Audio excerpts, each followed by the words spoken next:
the start of the 75th anniversary year of its signing, and as a prologue to ECHR 75 in 2025, we are spelling out its articles, challenging parliamentarians of all parties to protect universal, fundamental and inalienable rights.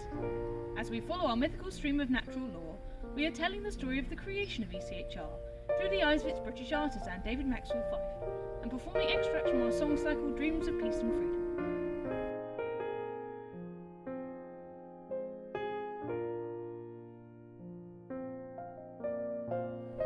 Today we're in Dornoch and celebrating and spelling out Article 2, the right to life.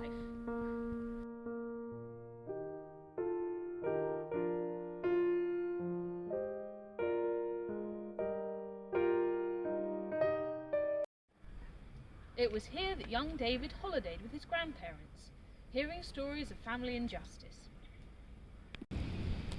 To me, the old tales are very close. It is a conception akin to the idea of the law of nature, which has had such a wide influence on relationships in past centuries. Although now somewhat outmoded, the idea of fundamental human rights is one in which I firmly believe.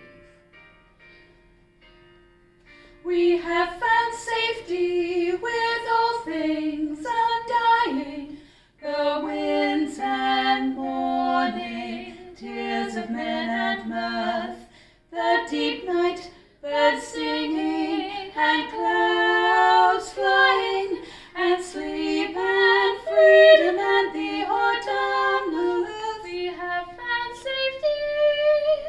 We have found safety. That's not four times throwing. That's not 4 times throwing. We have found safety. That's security. Who is so safe as we? Dornoch is where David's stream of natural law springs to life.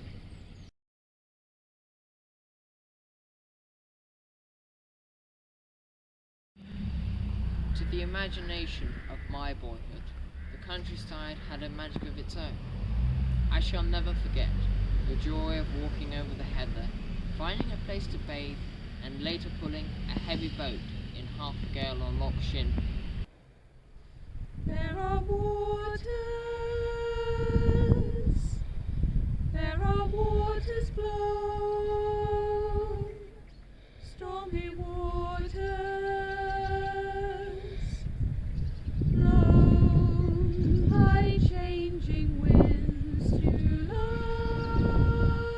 laughter, and lit by the rich skies all day.